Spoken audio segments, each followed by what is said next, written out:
Agad na nagsagawa ng search and rescue operation ang Philippine Coast Guard matapos masiraan ng isang bangka na may sakay na 33 pasahero sa El Nido, Palawan nitong February 17. Sakay ng nasabing bangka ang mga turista, tour guide at bangkero na nag-island hopping, partikular na sa Helicopter Island sa bayan ng El Nido. Sa isang panayam, sinabi ng tagapagsalita ng PCG Palawan na wala naman umanong suspension of sailing sa lugar.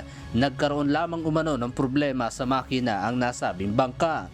Dahil dito agad na sumaklolo ang kanilang mga tauhan upang tulungan ang mga turista at sakay ng bangka. Wala rin umanong nasaktan o nasugatan sa pangyayari, pero paalala ng PCG lalo na sa mga bangkero o kapitan ng bangka na tiyakin na nasa maayos sa kalagayan ng kanilang mga bangka, kagaya ng makina para masiguro ang kaligtasan ng mga sakay nito habang nasa biyahe.